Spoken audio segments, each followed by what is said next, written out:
pag-aralan ng PCB board para wala tayong maging problema.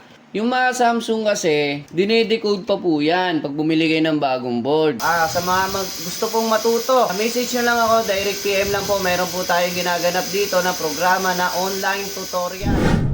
So ayan, good day sa inyo, no? So meron tayong panibagong vlog na naman tayo, no? Samsung. No, so yung history nito, syempre importante yung history eh. Ang naging problema nito, bumili sila ng bagong board, then pag salpak ay nagkaroon ng problema. So ang problema niya, itong receiver niya, itong umiilaw po ng tatlo sabay-sabay, no? So ito po yung indoor board na ayan, yung original PCB board niya. So makikita ninyo, meron na siyang mga sinubukan i-repair. Wala namang masama dyan. Okay lang po na pag-aralan ng PCB board para wala tayong maging problema.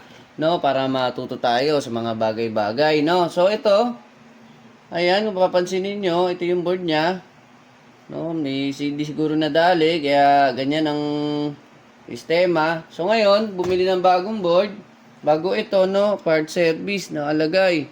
Tapos, sa likod, meron na ring pinalitan solid state relay. Ito po ay ginagamit sa kanyang communication. Siguro nagde-demand ito ng miscommunication, no?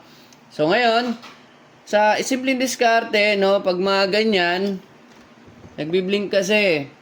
Yung mga Samsung kasi, dinedecode pa po yan pag bumili kayo ng bagong board, no? So dapat pag bumili kayo ng bagong board, hingiin ninyo yung decode nitong Samsung na to. Kasi hindi naman natin kabisado lahat yan. So ngayon, ito yung pinakamabilis na diskarte. Ito yung kanyang old na board, no? So meron itong memory card, no, papuntang system IC. So kukunin lang natin yung memory card niya at ililipat natin sa memory card nito. Ganun lang po kasimple. So start na tayo, wag na natin patagalin pa. So apply tayo ng soldering paste. Soldering paste na gamit ko po ay non-conductive paste.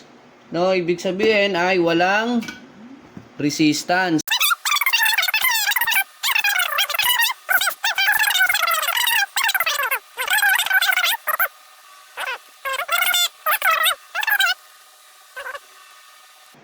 Ayan, tanggal na.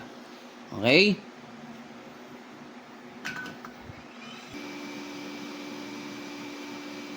So, ang gagawin natin, lilinisan muna natin yung board.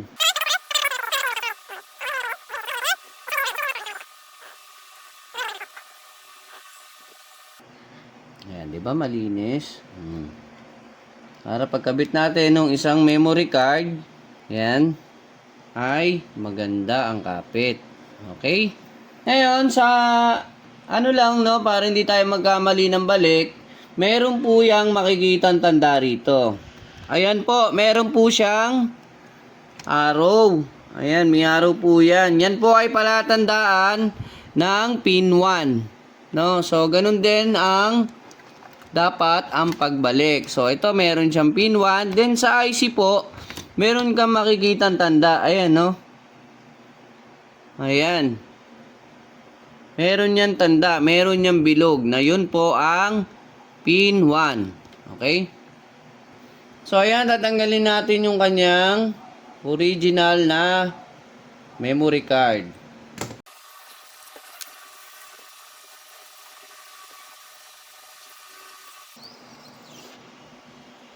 Ayan. Okay? Chupi.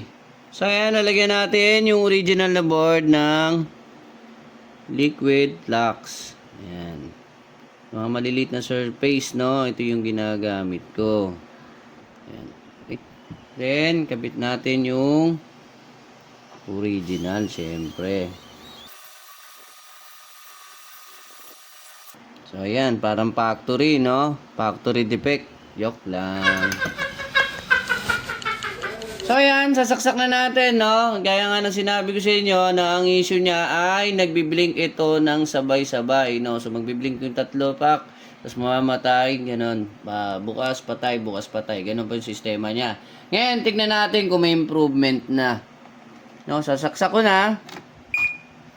Ayan. So ayan, kita nyo, nagbiblink siya, isa na lang. Then syempre, standby mode yan. Pag pinindot mo yan, ayan, steady na.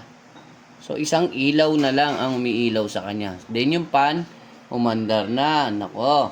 Diba? Ayos na, ibig sabihin. So, magmamatch na yan dito sa outdoor PCB board. Okay? So, ayan, testing na natin.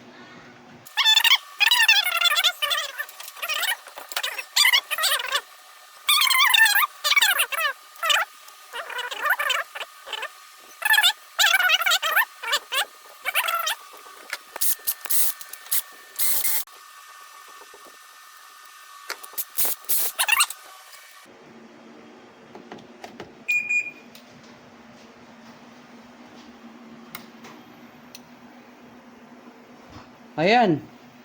So, makikita ninyo, yung blinking niya is normal na. Red and nagbiblink yung green. Ibig sabihin, nag-uusap na yung indoor at saka outdoor. So, ayan, tinetesting natin, no, kung mag-i-start nga ba ang kanyang compressor. Okay?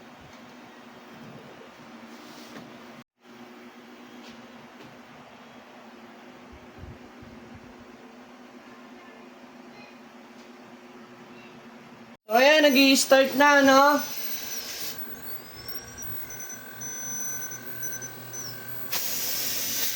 Ayan. So, ganun lang kasimple, no? Pag magpapalit ka ng board, ay hingiin ninyo yung decode number, no? So, itong simpleng terms na to ay malaking tulong sa ating mga technician.